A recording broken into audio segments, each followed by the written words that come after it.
किसान भाइयों नमस्कार, स्वागत है आपका कार्यक्रम कृषि दर्शन में। मैं हूं विपिन यादव।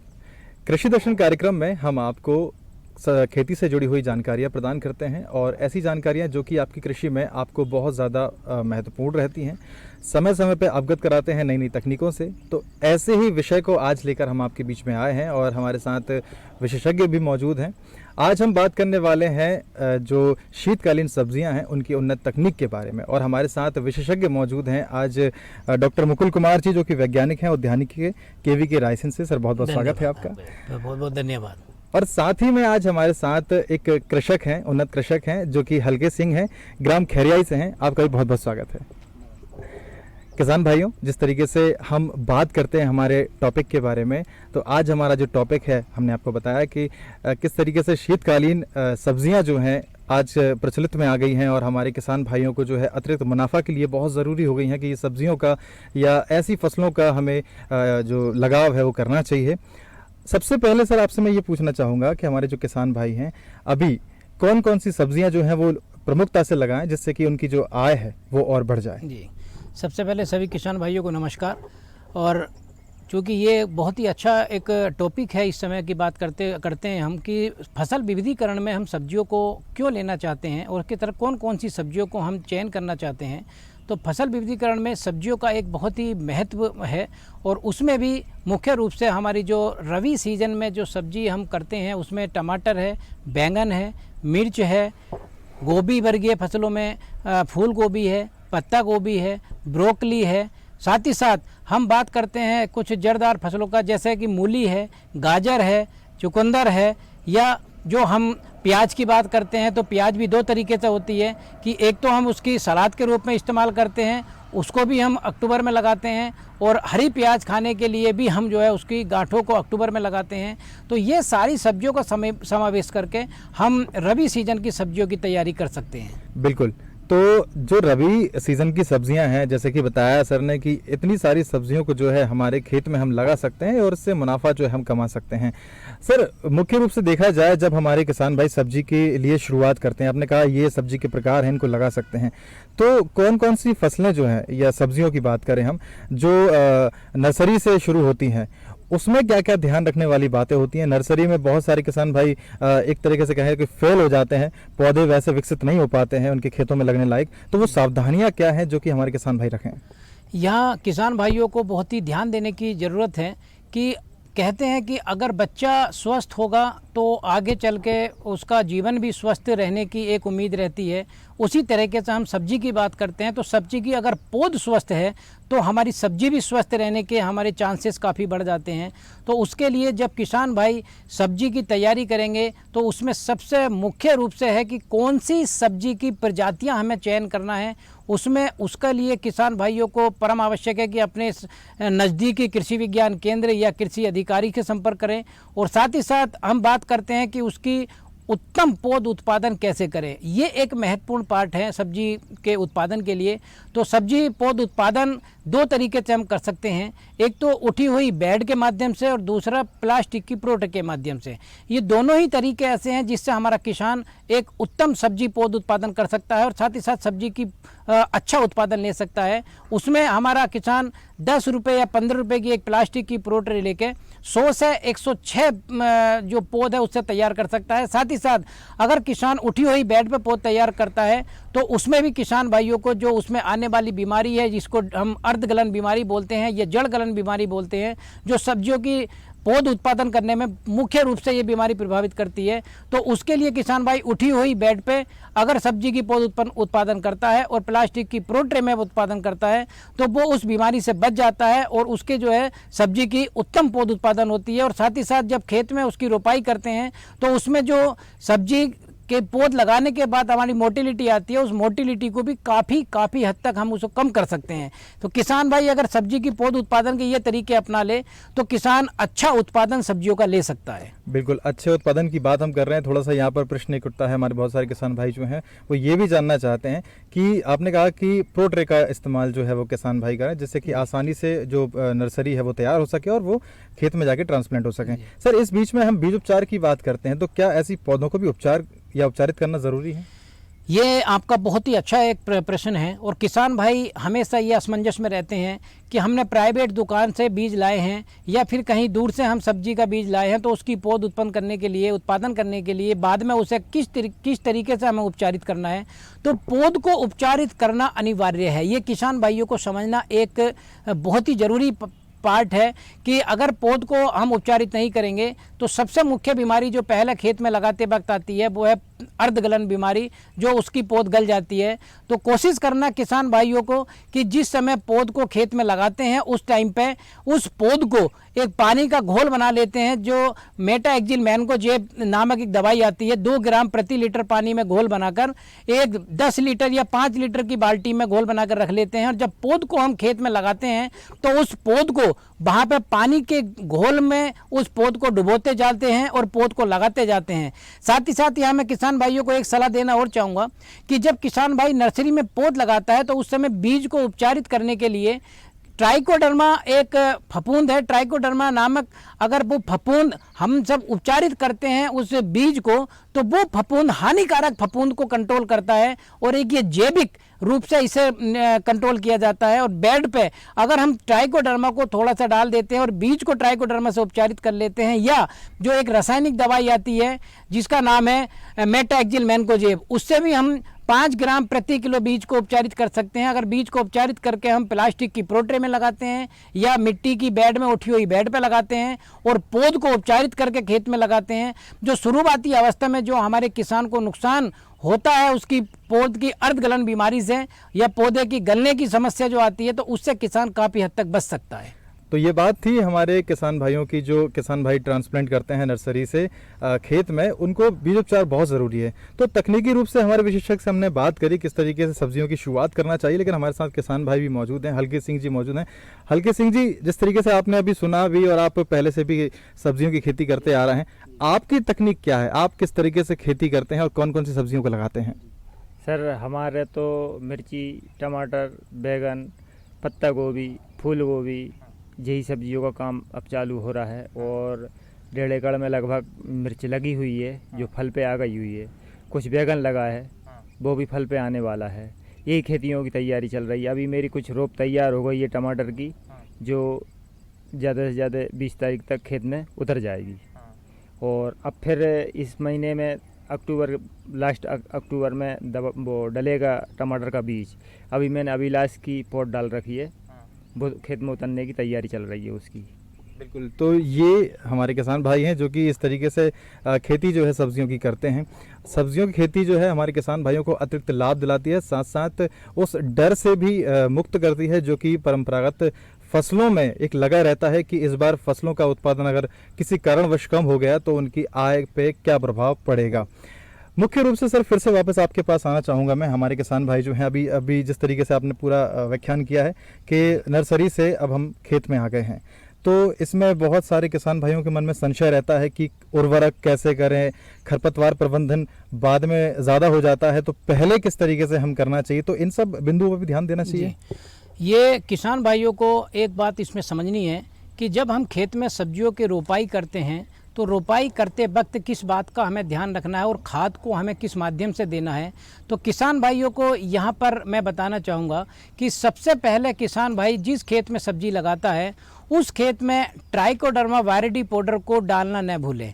अगर ट्राइकोडर्मा वायरिडी पाउडर आपने 1.5 किलो प्रति एकड़ किसी सड़ी हुई गोबर की खाद में, जो 1.5 से 2 कुंटल गोबर की खाद ले और उसमें 1 से 1.5 किलो ट्राइकोडर्मा वायरिडी पाउडर को मिला लें और वो सब्जी की रोपाई करने से 10 से 12 दिन पहले किसी छायादार स्थान पर डाल के उस ट्राइकोडर्मा वायरिडी पाउडर को उस गोबर की खाद को उपचारित करके 1 एकड़ खेत में उस 1.5 कुंटल गोबर की खाद को उस खेत में डालना जहाँ पर हमें सब्जी लगानी है।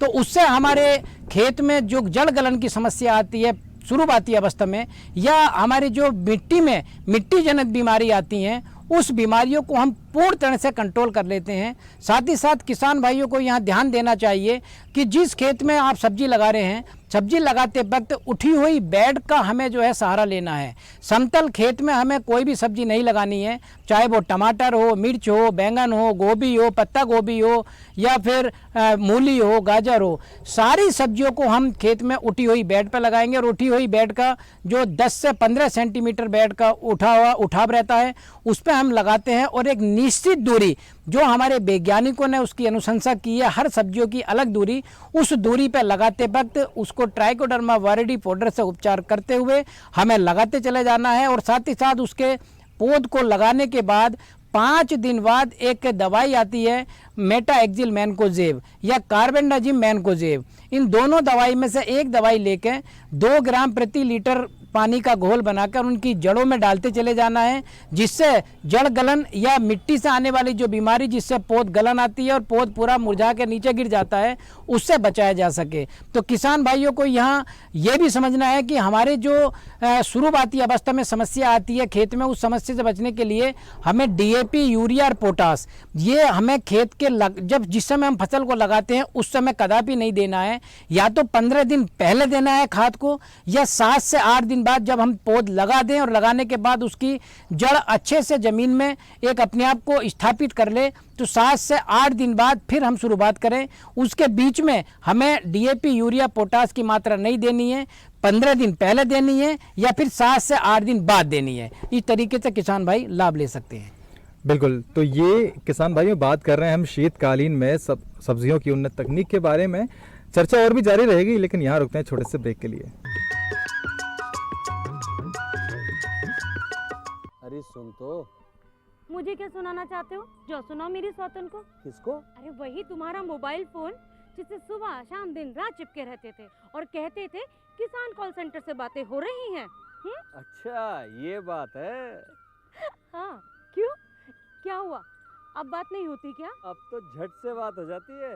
संबंधी समस्याओं का अपनी भाषा में तुरंत हल पाने के लिए पूरे भारत में किसी भी फोन से हेल्पलाइन नंबर पर संपर्क करें। किसानों का दोस्त किसान कॉल सेंटर।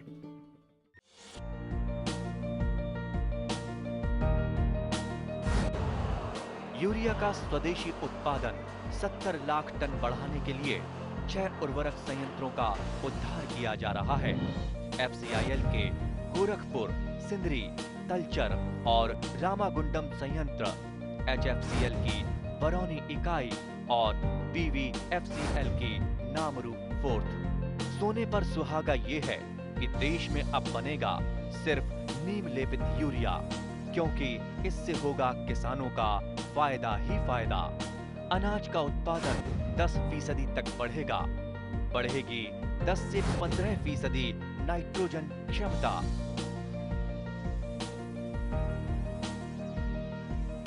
और ब्रेक के बाद एक बार फिर आपका स्वागत है कार्यक्रम कृषि दर्शन में। किसान भाइयों, शीतकालीन में जो सब्जियां हैं उनकी उन्नत तकनीकों के बारे में हम बात कर रहे हैं। आज हम मौजूद हैं रायसेन KVK में, जहां पर विशेषज्ञ रूप में हमारे साथ मौजूद हैं डॉक्टर मुकुल कुमार जी, जो कि उद्यानिकी वैज्ञानिक हैं, और साथ में हमारे साथ एक कृषक हैं हल्के राम जी, जो कि ग्राम खैरियाई से हैं।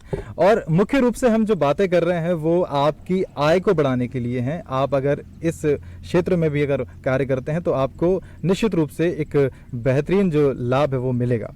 हल्के राम जी से प्रश्न पूछते हैं। हल्के राम जी, जिस तरीके से आपने भी चीज़ें जानी हैं सब्जियों की, आपकी जो एक्सपीरियंस है, आप जिस तरीके से लगा रहे हैं सब्जियां, आपने बताया हम बहुत सारी सब्जियों को लगाते हैं, सबसे ज़्यादा लाभ कौन सी सब्जी देती है, उसमें रिस्क बहुत कम होता है? सर सबसे ज़्यादा लाभ तो हमको मिला है टमाटर में ही जी। और मिर्च और टमाटर की विशेष तौर पर हमारी खेती ज़्यादा चलती है।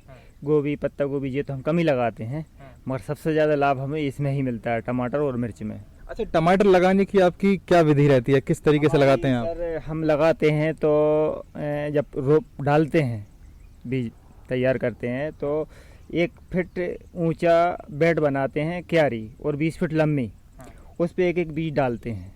एक बीज डालने के बाद उस पर हरी नेट डाल देते हैं, पानी देते हैं, पौध तैयार हो जाती है। तो वही हरी नेट को अपन उसका एक टेंट बनाते हैं टेंट बना के वो जाली ऊपर कर देते हैं कि धूप से भी बचे, मच्छर कुच्छर से भी बचे वो। तो उसमें वो पौधा हम तैयार करते हैं। पौध 20 से 25 दिन में हम तैयार कर लेते हैं। इसके बाद में खेत में जब उसे उतारते हैं तो हमारे पास एक सिस्टम है रेजर, जिससे हम लगभग 1 फीट ऊंची क्यारी ट्रैक्टर से खींचते हैं। अच्छा, क्यारी ऊपर करना ज़रूरी है, समतल खेत में नहीं लगाना चाहिए? समतल में वो नहीं हो पाती, तो वो रेजर है हमारे पास। वो रेजर से ही हम ट्रैक्टर से खेत में क्यारी बनाते हैं। खेत को अच्छे से हाँक जोत के तैयार करते हैं। पहले तैयार करने के बाद में फिर क्यारियाँ बनाते हैं। क्यारियाँ बनाने के बाद पौध तैयार रहती है अपनी। एक साफ पाउडर करके उसका इस्तेमाल करते हैं हम पौध लगाते समय। एक बाल्टी में उसका घोल बना के और बीज उपचार करते हैं? बीज उपचार करते हैं। पौध उखाड़ के उस बाल्टी में डोब के लेबर को देते हैं। लेबर खेत में लगाती है। और पौधा की दूरान मतलब हम बेड पे लगभग 1 फीट के आसपास लेते हैं। ये पेड़े की दूरान पेड़े से 1 फीट दूर तक। बिल्कुल। तो जो तकनीकें जो हैं वो हल्के राम जी की वही तकनीकें हैं जो हमारे विशेषज्ञ बता रहे हैं। निश्चित रूप से संरक्षण है वो बहुत अच्छा है और इसका जो स्वरूप आगे मिलने वाला है बहुत ही सुखद होगा और बहुत ही अच्छा होगा। सर, शीतकालीन की बात कर रहे हैं हम, शीतकालीन सब्जियों की बात कर रहे हैं, तो एक और समस्या आती है कि जब बहुत तेज़ ठंड पड़ती है तो ऐसे में अलग अलग प्रकार के रोग भी देखने को मिलते हैं या फिर प्राकृतिक मौसम की जो मार है उसको भी सहना पड़ता है किसान भाइयों के लिए। तो पहले मतलब शुरू में हमारे किसान भाई कुछ ऐसी सावधानियां हैं जो जिनसे वो बच सकते हैं, तैयारियां हैं?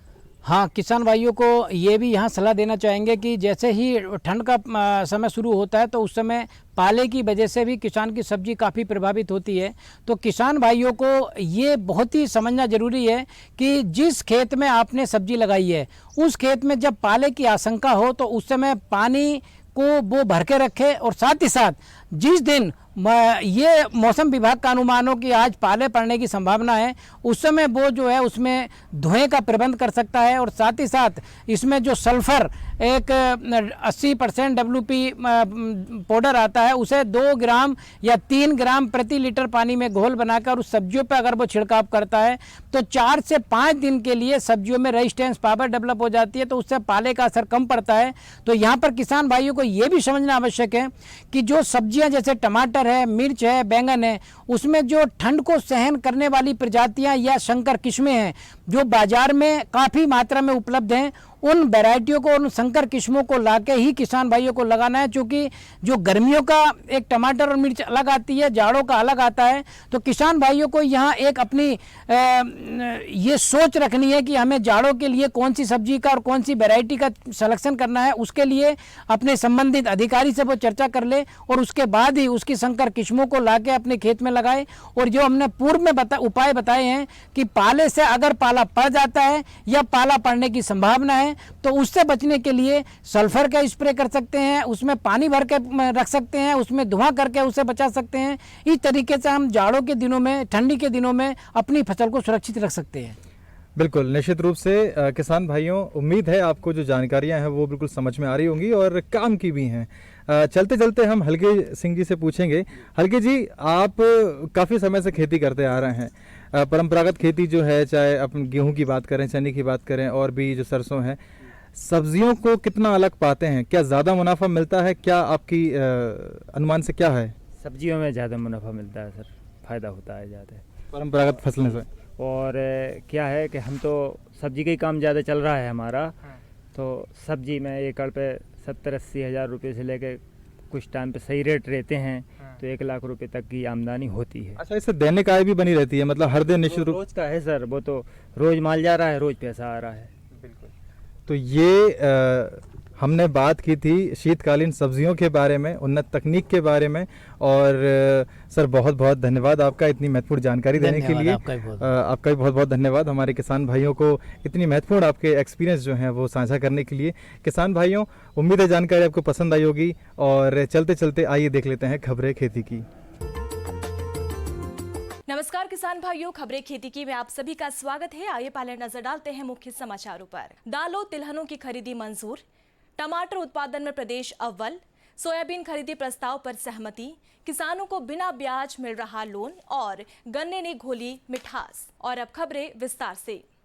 केंद्रीय कृषि मंत्री शिवराज सिंह चौहान ने खरीफ विपणन सत्र 2025-26 के लिए दालों और तिलहनों के बड़े पैमाने पर सरकारी खरीद को मंजूरी दी है। इसका सीधा लाभ प्रदेश के किसानों को मिलेगा। श्री चौहान ने कहा कि ये कदम किसानों को उनकी मेहनत का उचित दाम दिलाने और उनकी आय बढ़ाने की दिशा में अहम साबित होगा। इससे किसानों को सुनिश्चित आय मिलेगी और भारत को आत्मनिर्भर बनाने का लक्ष्य साकार होगा। कृषि मंत्री शिवराज सिंह चौहान द्वारा देश में कृषि क्षेत्र की प्रगति की साप्ताहिक समीक्षा के दौरान बताया गया कि प्रमुख जलाशयों में सामान्य या अधिक स्तर पर पानी संग्रहित है, जिससे सिंचाई संबंधी जरूरतें काफी हद तक पूरी हुई है और खरीफ की बुआई समय पर पूरी हो सकी है। ये किसानों के लिए बड़ी राहत की बात रही, क्योंकि लगातार पर्याप्त नमी के कारण बुआई में तेजी आई। पौधों की वृद्धि भी संतुलित रही। पर्याप्त नमी से रबी बुआई क्षेत्र में भी वृद्धि होगी। आगामी रबी मौसम में दलहनी और तिलहनी फसलों की ज्यादा बुआई के लिए और रिकॉर्ड उत्पादकता प्राप्त करने के लिए केंद्र सरकार प्रदेशों के साथ मिलकर हर संभव सहायता किसानों को उपलब्ध कराएगी। टमाटर उत्पादन में क्षेत्र में मध्य प्रदेश देश भर में पहले स्थान पर आया है। मुख्यमंत्री डॉक्टर मोहन यादव ने प्रदेश के इस उपलब्धि पर खुशी व्यक्त करते हुए कहा कि सरकारी योजनाओं से किसानों को मजबूत सहारा मिल रहा है। प्रधानमंत्री सूक्ष्म खाद्य उद्यम उन्नयन योजना और बीज अनुदान से किसान लगातार आत्मनिर्भरता की ओर बढ़ रहे हैं। उन्होंने कहा कि प्रदेश के सब्जी उत्पादक किसानों को सरकार की प्रोत्साहन योजना का भरपूर लाभ मिल रहा है। क्रैश क्रॉप प्रोडक्शन को किसानों ने हाथों हाथ लिया है। प्रधानमंत्री सूक्ष्म खाद्य उद्यम उन्नयन PMFME योजना के माध्यम से टमाटर की फसल पर आधारित लघु उद्योगों को व्यापक स्तर पर प्रोत्साहन मिल रहा है। टमाटर के बीज पर सरकार द्वारा किसानों को 50% तक अनुदान दिया जा रहा है। प्रधानमंत्री सूक्ष्म खाद्य उद्यम उन्नयन योजना के क्रियान्वयन में मध्य प्रदेश देश के अग्रणी राज्यों में शामिल है। प्रदेश सरकार द्वारा भावांतर योजना के तहत सोयाबीन खरीदी के लिए जो प्रस्ताव केंद्र सरकार को भेजा गया था, उसे स्वीकृत करने की सहमति मिलने पर किसान कल्याण एवं कृषि विकास मंत्री इंदर सिंह कंसाना ने केंद्र सरकार का आभार माना है। उन्होंने बताया कि कृषि विभाग द्वारा केंद्र सरकार को 26,49,000 मीट्रिक टन का प्रस्ताव भेजा गया था, जिसे भारत सरकार द्वारा यथावत स्वीकृत करने की सहमति व्यक्त की है। इस साल सोयाबीन का मंडी भाव न्यूनतम समर्थन मूल्य से कम है, इसलिए किसानों को होने वाले नुकसान से बचाने के लिए मुख्यमंत्री डॉक्टर मोहन यादव द्वारा प्रदेश में भावांतर योजना लागू की गई थी। योजना का उद्देश्य किसानों के हितों को ध्यान में रखते हुए इन्हें हानि से बचाना और फसल का वाजिब दाम दिलाना है। किसानों को लाभान्वित किए जाने के लिए भारत सरकार की प्राइस डिफिमिस्ट पेमेंट स्कीम लागू की गई थी, जो प्रदेश में भावांतर योजना के नाम से लागू हुई। प्रदेश में भावांतर योजना के अंतर्गत इस साल 24 अक्टूबर से 15 जनवरी 2026 तक सोयाबीन का विक्रय राज्य की अधिसूचित मंडियों में किया जा रहा है। पिछले साल की तरह प्रदेश के किसानों को इस साल भी सहकारी बैंकों के माध्यम से बिना ब्याज के ऋण उपलब्ध कराया जाएगा। सरकार ने किसानों को अल्पावधि फसल ऋण दिए जाने की योजना को निरंतर जारी रखने की स्वीकृति प्रदान की है। योजना के अंतर्गत खरीफ और रबी सीजन की निर्धारित तिथि तक ऋण की अदायगी करने वाले किसानों से प्राथमिक कृषि साख सहकारी समितियों द्वारा 3 लाख रुपए तक दिए जाने की अल्पावधि फसल ऋण पर कोई ब्याज नहीं लिया जाएगा। किसानों को खेती किसानी से जुड़े छोटे छोटे काम जैसे खाद, बीज और कीटनाशक आदि की खरीदी के लिए इस तरह के लोन बहुत उपयोगी होते हैं, जिसमें किसी तरह के ब्याज का बोझ किसानों पर नहीं पड़ता। नरसिंहपुर जिले के करेली तहसील के किसान राकेश दुबे द्वारा जैविक खेती और नवाचार अपनाकर की गई गन्ने की खेती से उनकी तकदीर बदल दी और साथ ही बदल दी क्षेत्र की तस्वीर भी। अपनी मिठास और गन्ने की भरपूर पैदावार के लिए नरसिंहपुर जिला देश भर में जाना जाता है। यहीं के किसान राकेश दुबे ने पूरी तरह जैविक खेती को अपनाते हुए खेत में गन्ने सहित अन्य फसल उगाई, जिसका उन्हें भरपूर लाभ मिला। किसान ने गन्ने की खेती में नवाचार करते हुए सेट ट्रांसप्लांटिंग पद्धति अपनाई, जिससे उन्हें कम खर्च में अधिक उत्पादन मिला। गन्ने के बढ़ते उत्पादन के साथ राकेश दुबे ने गुड़ बनाने का काम भी शुरू किया। जैविक गन्ने से बने गुड़ की बढ़ती मांग को देखते हुए आज किसान द्वारा अलग अलग 36 तरह की गुड़ बनाए जा रहे हैं, जिसमें औषधि गुणों से भरपूर गुड़ होते हैं, जो तरह तरह के मसाला गुड़ और खांड भी उपलब्ध करते हैं। किसान राकेश दुबे द्वारा बनाया गया गुड़ की मिठास प्रदेश देश सहित अन्य देशों में भी बनी हुई हैं। राकेश दुबे की प्रेरणा और मार्गदर्शन से क्षेत्र के अन्य किसान भी जैविक खेती और नवाचार को अपना रहे हैं। तो किसान भाइयों, आज की खबरें खेती में इतना ही। दीजिए अनुमति। नमस्कार। तो किसान भाइयों, आज के अंक में हमने जाना किस तरीके से शीतकालीन जो सब्जियां हैं उनकी उन्नत तकनीकों के बारे में, और विशेषज्ञ से किस तरीके से जो जानकारी आपको उपलब्ध कराई है, आपको उम्मीद है समझ में आई होंगी। और खबरें खेती की में आपने जाना समसामयिक चर्चाओं को, घटनाओं को। आज के लिए बस इतना ही। दीजिए अनुमति। नमस्कार।